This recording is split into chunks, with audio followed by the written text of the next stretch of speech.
Suling Emas, Jilid 16, Bagian 3. Bu Song bengong, lalu berlutut sambil memanggil, Lo Qianwei. Hatinya girang karena jelas bahwa Butek Lo Jin belum mati. Kalau sudah mati, mana mungkin ada mayat bisa meloncat sehebat itu memasuki lubang? Akan tetapi, kalau masih hidup, kenapa tidak bernapas dan tidak terasa detik perjalanan darahnya, dan mengapa pula diam saja dan malah masuk sendiri ke dalam lubang kuburan? Setelah berkali-kali memanggil tanpa jawaban, tahulah Bu Song bahwa kakek itu sudah tidak mau melayaninya, maka dia lalu berlutut memberi penghormatan terakhir sambil berkata, Lo Qianwei, sekali lagi terima kasih atas budi kebaikan Lo Qianwei. Perkenankan Ticu pergi melanjutkan perjalanan mencari suhu. Kemudian ia bangkit berdiri, untuk beberapa menit memandang tubuh yang seperti arca duduk bersila di dalam lubang itu, kemudian ia menghela napas dan membalikkan tubuh, pergi dari tempat itu dengan langkah-langkah lebar. Pergantian kekuasaan terjadi secara lunak. Benar-benar luar biasa, sungguh pun selama zaman 5 dinasti yang setengah abad lamanya itu, sekitar tahun 907 sampai tahun 960, kerajaan jatuh bangun tanpa ada perang saudara yang cukup serius. Akan tetapi, habisnya zaman 5 dinasti yang diambil alih oleh kerajaan Sung ini, benar-benar merupakan peralihan kekuasaan yang paling lunak. Hal ini adalah karena Jenderal Cao Kuangyin menguasai sebagian terbesar bala tentara, di samping politiknya yang lunak, sehingga dia sama sekali tidak membolehkan anak buahnya melakukan kekerasan dan gangguan di kota raja. Keluarga kerajaan, musuh, pun tak seorang pun diusik, bahkan banyak di antara mereka diberi kedudukan sesuai dengan kepandaian mereka. Biarpun keadaan di kota raja sendiri aman tenteram dan tidak terjadi banyak keributan dalam peralihan kekuasaan itu, namun peristiwa itu menarik perhatian suku bangsa Khitan yang sejak dulu menjadi musuh besar. Kerajaan Khitan menduga bahwa tentu keadaan di kota raja menjadi kacau karena peralihan kekuasaan ini. Oleh karena itulah, maka bala tentara Khitan lalu menyerbu dari utara. Juga kerajaan-kerajaan lain ingin mengambil keuntungan dari peralihan kekuasaan ini dan mereka mengadakan serangan ke perbatasan untuk memperlebar wilayah mereka, menggunakan kesempatan selagi para pemimpin pasukan di perbatasan kebingungan karena mendengar tentang pergantian kekuasaan di kota raja. Mendengar tentang serangan-serangan dari 4 penjuru ini, Kaisar Sung pertama menjadi marah dan segera mengirim pasukan-pasukan dan utusan-utusan ke perbatasan untuk membantu para pasukan lama di sana sambil mengangkat pemimpin lama menjadi pemimpin baru. Adapun yang paling diperhatikan adalah serangan dari utara, dari suku bangsa Khitan, oleh karena memang dari suku bangsa Khitan inilah datangnya bahaya yang paling besar. Untuk menghalau musuh lama ini, Kaisar Sung Taichu lalu mengerahkan sebuah barisan besar, dipimpin oleh panglima-panglima pembantunya yang setia dan gagah perkasa, serta pandai mengatur barisan. Selain ini, juga Kaisar yang bijaksana dan pandai mempergunakan tenaga ini memanggil Kim Mo Taisu dan minta bantuan pendekar ini untuk menyertai barisan besar itu melawan pasukan-pasukan Khitan yang terkenal kuat dan memiliki panglima-panglima yang berkepandaian tinggi pula. Kim Mo Taisu maklum bahwa hanya Kaisar kerajaan baru inilah yang dapat diharapkan akan mendatangkan kemakmuran kepada rakyat. Maka dengan rela hati ia mengulurkan bantuannya dan berangkatlah Kim Mo Taisu dengan barisan kerajaan Sung yang pertama kali mengadakan ekspedisi ke utara untuk melawan musuh besar mereka, yaitu bangsa Khitan. Selain memang suka membantu kaisar ini, juga Kim Mo Taisu memiliki urusan pribadi di utara, yaitu untuk mencari musuh lamanya, ialah Ban Pilochia si tokoh Khitan yang sakti. Juga ingin ia bertemu kembali dengan musuh lamanya, Baisan manusia Khitan yang curang. Ingin ia memberi hajaran orang itu untuk kedua kalinya. Pada masa itu, kedudukan bangsa Khitan sudah masuk jauh melewati tembok besar yang tadinya dibangun dengan maksud mencegah masuknya musuh-musuh seperti bangsa Khitan. Hal ini terjadi ketika dinasti Qin sekitar tahun 936 sampai tahun 947 berdiri. Kerajaan Qin hanya dapat berdiri dan merebut kekuasaan dari kerajaan Tang Muda karena bantuan barisan Khitan. Untuk jasa ini, kerajaan Qin memberikan wilayah ujung timur laut di sebelah selatan tembok besar sampai ke kota besar Yen atau Peking sekarang, juga wilayah pegunungan Yinshan. Wilayah yang luas dan jauh lebih subur daripada daerah kekuasaan bangsa Khitan sendiri jauh di utara. Ketika barisan besar dari kerajaan Sung sudah menyeberangi pegunungan Taihangsan di sebelah selatan Peking, tiba-tiba muncullah pasukan-pasukan Khitan dari segala jurusan dan terjadilah perang hebat di sekitar lereng pegunungan Taihangsan. Perang yang berlangsung dengan seru dan baru berakhir setelah matahari menyelam di sebelah barat. Pasukan-pasukan hitam seperti pasukan-pasukan setan melenyapkan diri dan sunyilah keadaan di sekitar bekas tempat peperangan. Mayat-mayat menggeletak bergelimpangan dan udara penuh dengan bau amisnya darah, penuh pula dengan rintihan dan keluhan mereka yang menderita luka. Para Panglima Sung memerintahkan pasukan-pasukan dalam barisan besar untuk mundur ke balik puncak Tai Hang San dan membuat perkemahan besar di lapangan terbuka sehingga tidak memungkinkan pihak musuh untuk melakukan penyerbuan serentak.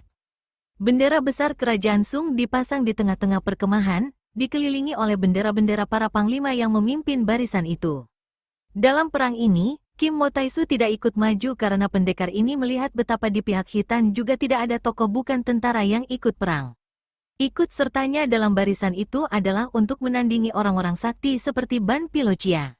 Kalau hanya perang biasa, pasukan lawan pasukan, tidak perlu ia bantu karena selain ia tidak mengerti tentang mengatur pasukan dan siasat perang, juga hal ini selain merendahkan kemampuan pasukan Sung, juga dapat merendahkan namanya sendiri sebagai pendekar sakti. Malam itu, para penjaga perkemahan menjaga dengan penuh kewaspadaan, akan tetapi juga diam tidak berani mengeluarkan suara ribut. Para panglima sudah memberi perintah agar malam itu dipergunakan betul-betul oleh pasukan untuk beristirahat secukupnya agar besok menjadi segar kembali untuk menghadapi lawan. Karena itulah, maka tidak ada penjaga yang bermain kartu, tidak ada yang bersenda gurau dan malam menjadi sunyi sekali. Namun pada pagi harinya, para penjaga menjadi gempar ketika mereka melihat betapa bendera-bendera itu kini telah lenyap.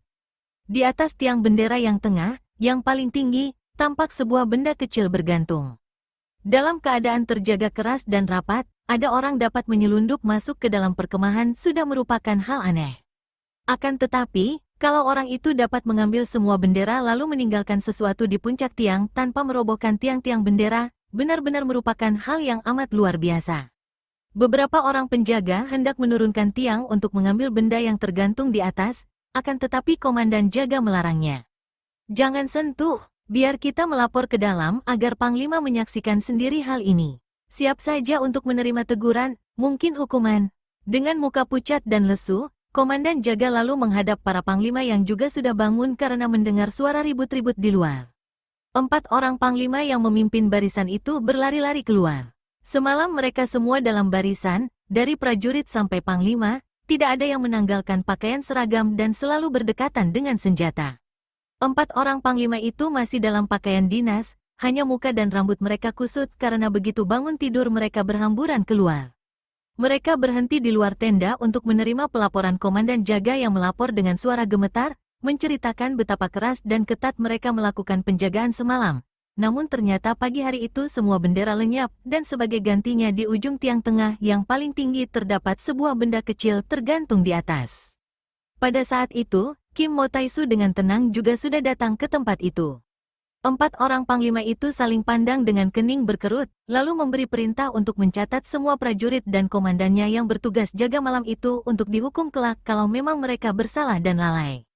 Setelah itu, bersama Kim Mo Taisu mereka melangkah keluar.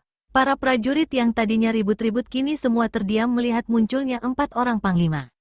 Keadaan sunyi dan ketika mereka melihat ke atas, 4 orang panglima itu menjadi pucat mukanya. Betapa mungkin menyelundup masuk dan melakukan perbuatan itu, kata Panglima Pang, panglima yang tertua di antara rekan-rekannya, kemudian menoleh kepada Kim Mo Taisu sambil berkata, agaknya pihak musuh mempergunakan orang sakti untuk mempermainkan kita. Kami kira hanya Taisu yang dapat menerangkan hal ini. Diam-diam Kim Mo Taisu menarik napas panjang. Ia suka kepada kaisar pendiri kerajaan Sung, maka ia menyambut permintaan bantuan raja itu dengan hati terbuka. Akan tetapi, maklum pula bahwa 4 orang panglima ini diam-diam di dalam hati mereka memandang rendah kepadanya. Memang hal ini pun tidaklah aneh dan ia tidak terlalu menyalahkan panglima-panglima itu, karena sesungguhnya, apakah artinya dia sebagai seorang pendekar silat dalam perang yang begitu besar? Kepandaiannya tidak berarti banyak. Andai kata ia mampu mengamuk dan membunuh puluhan orang lawan, akan tetapi tidak mungkin ia mengundurkan serbuan ratusan, ribuan, bahkan ratusan ribu orang musuh dengan kepandaian silatnya itu. Berbeda dengan panglima ini yang memiliki kepandaian ilmu perang, pandai mengatur barisan dan siasat perang. Sesungguhnya di tangan mereka inilah letak dasar kemenangan.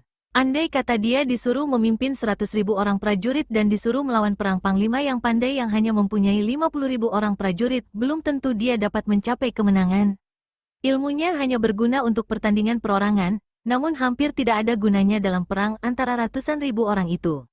Akan tetapi, kalau ada peristiwa seperti pagi hari ini barulah ilmu perorangan seperti yang ia miliki dapat dipergunakan, bahkan dibutuhkan. Ia menjura dan berkata, Pang Chiangkun, permainan itu tidak ada artinya sama sekali. Anak-anak pun kalau dilatih mampu melakukannya. Biar kuturunkan benda itu dan kupasang kembali bendera-bendera tanpa menurunkan tiangnya. Setelah berkata demikian, dengan gerakan sembarangan Kim Mo Taisu menggenggam sekepal tanah pasir. Hanya dengan sedikit melirik, dan kembali dengan gerakan yang terlihat sembarangan, ia sambitkan gumpalan tanah itu ke atas, ke arah ujung tiang.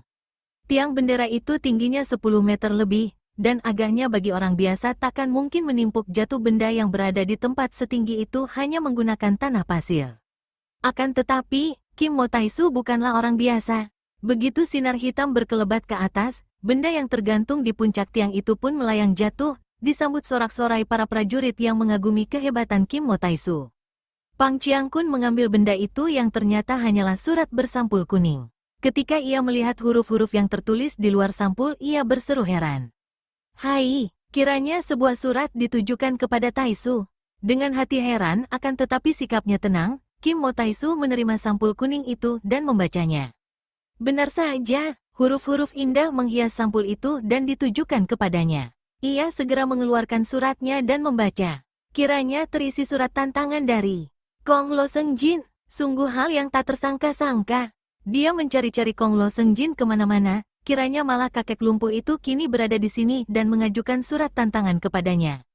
Tentu saja kalau kakek itu yang datang menyelundup dan melakukan hal-hal itu, bukanlah sesuatu yang aneh. Hanya anehnya, mengapa kakek itu menurunkan semua bendera? Bukankah itu merupakan penghinaan bagi kerajaan Sung? Padahal kakek lumpuh itu dahulu ikut pula membantu para panglima memaksa Cao Kuang Yin menjadi raja dan memberontak.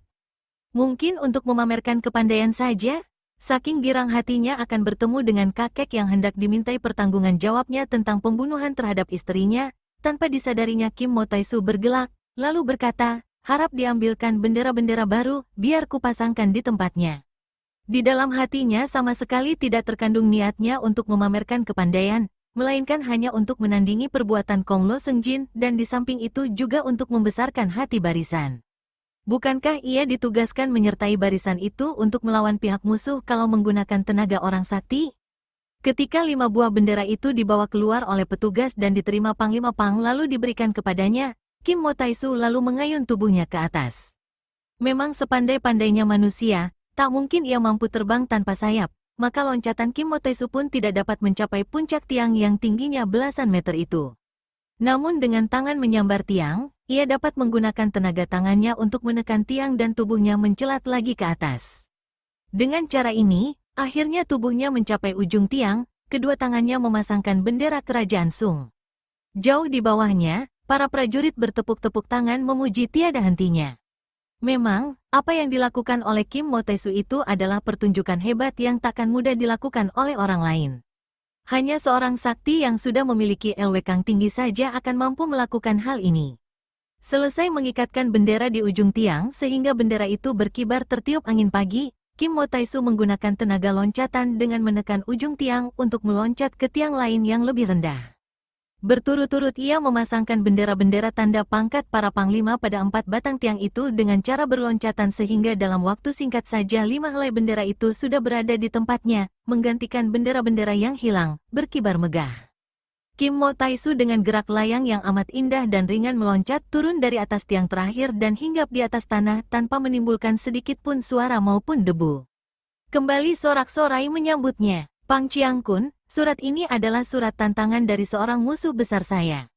Terpaksa saya harus meninggalkan Chiangkun sekalian sebentar untuk melayaninya. Panglima Pang mengerutkan alisnya yang tebal. Sebagai seorang panglima yang tahu akan banyak siasat perang, ia menaruh curiga. Maaf, Taisu, kalau Taisu tidak menyertai kami dan kalau tidak berada dalam kancah perang melawan musuh bangsa Khitan yang terkenal cerdik dan curang, agaknya tantangan untuk Taisu itu sewajarnya saja dalam dunia persilatan. Akan tetapi, dalam keadaan seperti sekarang ini, kami merasa curiga. Jangan-jangan mereka menggunakan siasat memancing naga keluar dari sarang, di satu pihak mereka menggunakan orang-orang pandai untuk mengepung Taisu, di lain pihak mereka hendak menggunakan saat Taisu tidak berada di sini untuk melakukan penyerbuan besar-besaran. Kim Mo Taisu mengangguk-angguk. Benar sekali kecurigaan Chiang Kun, dan memang agaknya begitulah. Namun musuhku ini dahulu sama sekali bukan seorang musuh negara, bahkan sejak dahulu ia musuh orang Hitan pula. Entah mengapa kali ini ia merampasi bendera, agaknya hanya untuk memamerkan kepandaian dan menakut-nakuti kanak-kanak saja. Betapapun juga, memang dia selama ini kucari-cari, maka saya harus menerima tantangannya. Jangan Chiang Kun berkhawatir, saya ditantang untuk mendatangi puncak itu di mana dia menanti. Dari puncak saya akan dapat melihat keadaan barisan di sini dan setiap waktu Chiang Kun membutuhkan tenagaku, dapat Chiang Kun melepas tanda panah berapi ke udara. Kalau ada tanda itu, berarti saya harus datang, dan saya pasti akan meninggalkan urusan pribadi dan akan kembali ke sini secepatnya. Karena, andai kata orang-orang Hitan mengerahkan barisannya menyerbu, untuk menghadapi mereka tergantung dari keahlian Chiang Kun berempat mengatur barisan. Tugas saya hanya menghadapi orang-orang macam yang semalam datang menyelundup ke sini. Bukankah demikian? Nah, sekarang juga saya pergi? Kim Mo Taisu menjura, kemudian berkelebat dan lenyap dari situ. Yang tampak hanya bayangannya saja berkelebat cepat sekali. Bahkan ada kalanya melalui atas kepala sekumpulan prajurit yang berdiri menghadang jalan keluar.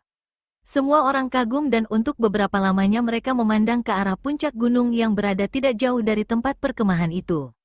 Betapa kagum hati mereka ketika tak lama kemudian tampak bayangan kecil Kim Mo Taisu bergerak-gerak lari mendaki puncak. Puncak itu tidak berapa jauh, mudah saja kita undang ia kembali atau mengirim pasukan menyusul kalau kita memerlukan tenaganya, kata Pang Chiang Kun kepada teman-temannya. Mereka lalu bersiap-siap menyambut musuh. Memang tidak terlalu kepagian mereka berkemas dan bersiap karena tak lama kemudian terdengar suara derap kaki bercampur sorak-sorai dan suara trompet serta tambur orang-orang Hitan. Cepat Pang Chiang Kun dan 3 orang temannya naik ke tempat tinggi untuk mempelajari keadaan, kemudian turun setelah musuh tampak muncul dari depan dan dari kiri. Pang Chiang Kun dahulu pernah menjadi pembantu Jenderal Kam Si Ek yang amat pandai, dan dia sudah mempunyai banyak pengalaman pula menghadapi barisan Hitan, sehingga banyak ia mengenal siasat-siasat barisan Hitan yang mengandalkan kekuatan atau siasat perang gerilya. Maka Pang Chiang Kun tidak hanya mencurahkan perhatian ke arah utara dan barat atau depan dan kiri, melainkan menaruh perhatian dan penjagaan pula kepada jurusan lain untuk mencegah dan mematahkan serangan gelap. Dengan ilmu lari cepatnya, Kim Mo Taisu mendaki puncak Gunung Tai Hang San. Setelah tiba di lereng puncak, tampaklah matahari rendah di timur, bulat dan besar berwarna merah seperti bola api yang indah sekali. Sejenak Kim Mo Taisu menunda langkah kakinya dan memandang penuh kekaguman. Kemudian ia memutar tubuh dan melihat ke bawah. Tampak barisan Sung yang amat besar jumlahnya itu mulai bergerak dan juga tampak amat megah dan indah. Barisan itu seperti semut, terpisah-pisah dan terbagi menjadi 5 bagian, masing-masing bergerak ke 4 penjuru dan yang kelima tinggal di tengah. Barisan darat, barisan kuda, barisan panah, barisan tombak, dan barisan golok panjang serta golok pendek tampak jelas dari atas karena barisan-barisan itu memakai pakaian seragam yang berbeda-beda. Bendera-bendera berkibar dan suara penyambutan perang dari bawah yang amat gemuruh itu hanya terdengar gemanya saja dari tempat tinggi ini, seperti sekumpulan tawon merah. Jauh di sebelah utara, tampak samar-samar pasukan-pasukan Hitan, ada pula yang bergerak dari balik puncak. Dibandingkan dengan barisan Sung, pasukan-pasukan Hitan itu tidak berarti jumlahnya dan legalah hati Kim Mo Taisu. Ia percaya akan kemampuan para komandan pasukan Sung, akan keberanian prajurit-prajuritnya. Dengan hati lega Kim Mo Taisu melanjutkan perjalanannya ke puncak. Sedikit pun ia tidak merasa ragu-ragu atau takut-takut, sesungguh pun ia dapat menduga bahwa Kong Lo Sengjin yang berwatak aneh dan curang itu mungkin sekali membawa pembantu-pembantu. Tiba-tiba ia terheran ketika dari balik sebatang pohon muncul seorang laki-laki yang bersenandung seorang diri, tangan kanannya memegang sebuah mulpit atau pena bulu hitam, tangan kirinya memegang mulpit putih. Kiranya ia muncul bukan untuk menghadangnya, karena ia mundur-mundur, memandang ke arah batang pohon yang besar itu, maju lagi dan tangan kirinya bergerak ke depan. Red, mulpit putih telah membuat coretan pendek pada sehelai kertas putih yang dibentangkan di batang pohon. Kemudian ia mundur lagi sampai 3 meter lebih. Matanya menyipit, menatap ke depan, kepalanya miring-miring, lalu ia maju lagi menggerakkan mulpit hitam di tangan kanan. Red, lalu ia mundur lagi. Mulutnya yang tadinya bersenandung tidak jelas apa maksudnya, kini bernyanyi, suaranya serak dan suara nyanyian itu tidak enak didengar. Biar iblis kalau berhati emas, bukan jahat namanya. Biar raja kalau berwatak serigala, dia melebihi iblis.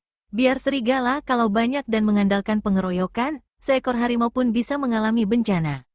Karena itu lebih baik lari menjauhkan diri. Kim Mo Taisu yang sedang menghadapi urusan penting, tadinya tidak ingin menunda perjalanannya. Akan tetapi, mendengar nyanyian ini, terutama baris kalimat pertama dan kedua, dia menjadi tertarik. Dia dijuluki Kim Mo Taisu, guru besar iblis berhati emas. Sedangkan Kong Lo Seng Jin adalah Sin Jiu Ku Paong, seorang raja muda. Jelas bahwa sajak yang dinyanyikan itu bukan hanya kebetulan saja. Apalagi disebut-sebut tentang serigala-serigala yang hendak mengeroyok, maka sang harimau lebih baik pergi jauh. Tak salah lagi, orang aneh itu bernyanyi dengan kata-kata memberi peringatan kepadanya agar jangan melayani tantangan Ku Paong yang akan mengeroyoknya. Ketika Kim Mo Taisu mendekat, tampak olehnya bahwa laki-laki yang usianya 50 tahun lebih, agak pendek dan matanya lebar itu sedang melukis. Ia memandang ke arah kertas yang dibentangkan dan menempel batang pohon dan, hampir saja Kim Mo Taisu berseru saking kagumnya. Dia sendiri adalah seorang sastrawan, tentu saja mengenal seni lukis, bahkan sedikit banyak pandai juga melukis. Bukankah menulis huruf sama dengan seni lukis pula? Apa yang dilihatnya di atas kertas itu benar-benar sebuah lukisan yang mengagumkan. Coretan-coretannya kuat sekali, kuat dan hidup. Gambar itu melukiskan 4 ekor serigala sedang berkelahi mengeroyok seekor harimau. Biarpun lukisan itu hanya hitam putih, namun hidup sekali. Mata 4 ekor serigala itu seolah-olah hidup dan menyinarkan kelicikan dan kecurangan di samping kebuasan. Mulut mereka seolah-olah tampak hidup mengeluarkan uap amis, dengan air liur menetes-netes, lidah terjulur keluar, gigi runcing-runcing penuh ancaman. Juga harimau itu amat indah, membayangkan kegagahan dan keberanian, akan tetapi keadaannya payah dikeroyok 4 ekor serigala yang buas dan berkelahi dengan cara yang curang itu, selalu mengarah kaki belakang sang harimau. Lukisanmu indah sekali, sobat. Kim Mo Taisu memuji. Orang itu kelihatan kaget bukan main. Kedua mupitnya sampai melayang ke atas dan sekali tangan kanannya bergerak ia sudah mencabut sebatang pedang yang bersinar terang kekuningan. Tubuhnya melompat ke belakang membalikkan tubuh dan siap dengan pedang di depan dada. Ketika sepasang mupit hitam putih itu meluncur turun, tanpa mengalihkan pandang mata ke arah Kim Mo Taisu, dengan tangan kirinya bergerak ke depan dan tahu-tahu kedua mupit itu sudah terjepit di antara tangan kirinya. Mereka saling pandang. Kim Mo Taisu maklum bahwa pelukis aneh ini ternyata memiliki kepandaian yang tinggi pula, maka ia makin kagum dan cepat-cepat ia mengangkat kedua tangan ke depan dada, memberi hormat dan menjura. Maafkan saya kalau saya mengganggu saudara yang sedang enak-enak melukis. Akan tetapi, melihat lukisan yang hebat luar biasa ini, dan mendengar nyanyian saudara, tak mungkin saya lewatkan begitu saja. Kim Mo Taisu bukanlah seorang yang tidak tahu akan maksud baik orang lain, juga tidak buta akan kepandaian melukis yang begini mengagumkan. Tiba-tiba orang itu tertawa dan mukanya berubah lucu sekali. Apalagi ketika ia memasang kuda-kuda tadi, pinggulnya lenggak-lenggok seperti orang sedang beragogo. Cepat-cepat ia menyimpan pedangnya, lalu balas memberi hormat sambil pecuca-pecucu atau mulut digerak-gerakkan meruncing. Wah wah wah, akulah yang layak ditampar. Aku yang layak minta maaf karena seperti orang buta saja tidak melihat timbulnya matahari pagi yang demikian indah merajai angkasa raya. Tidak mengenal Kim Mo Taisu yang tersohor sebagai seorang pendekar sakti, terutama baik budi pekertinya. Maaf, maaf, ia menghormat lagi lalu berkata, aku yang bodoh bernama Gan Siang Kok. Akan tetapi anak-anak kecil yang suka melihat gambar-gambarku menyebutku Gan Lopek. Hehehe, memang aku sudah tua tentu saja suka disebut Lopek atau paman tua. Mau pura-pura muda saja, rambut sudah beruban gigi sudah tidak lengkap. Hehe, hati si tinggal muda, tapi rambut dan gigi ini tak dapat disangkal ketuaannya.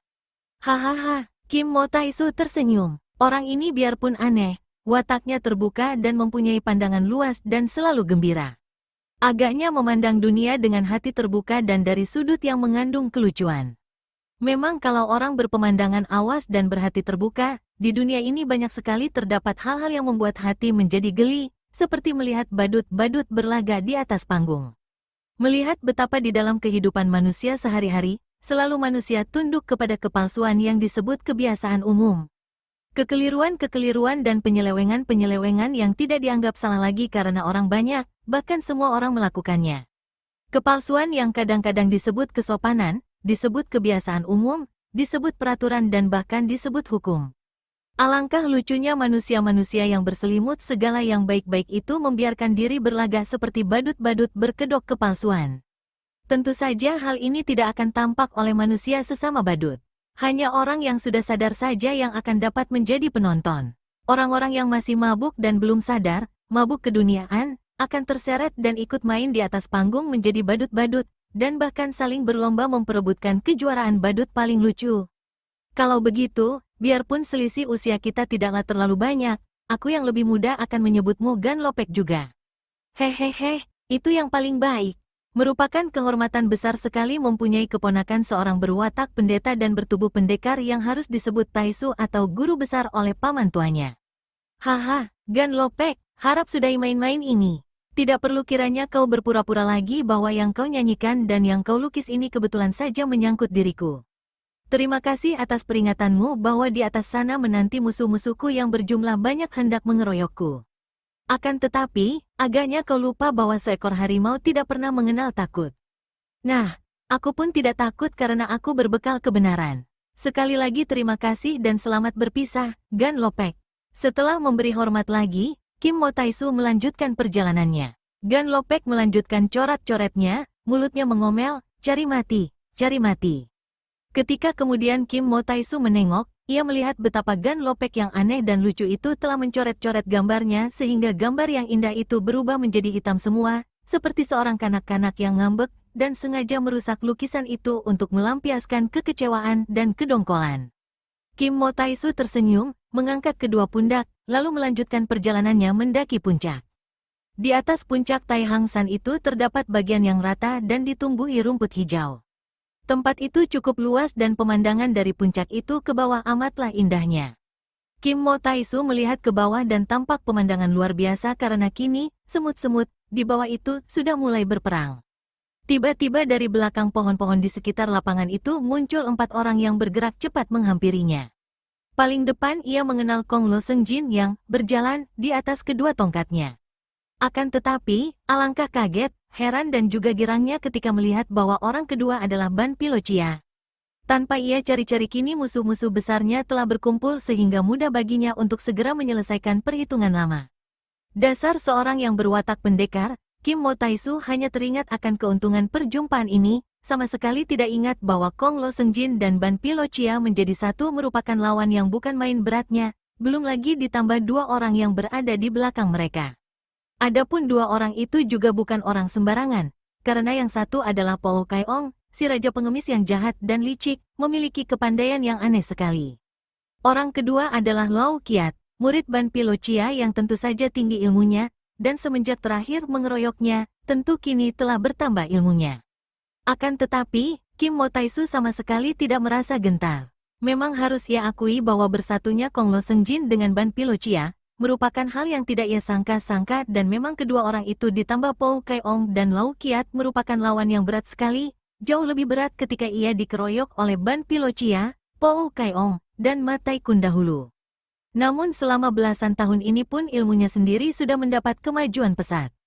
Dahulu ia terhitung masih muda, dan kini ia sudah dapat mematangkan ilmu kepandaiannya, sedangkan 2 orang lawannya yang paling pandai, Ban Pilocia dan Kong Lo Seng Jin, sudah terlalu tua sekarang dan karenanya tentu berkurang tenaganya.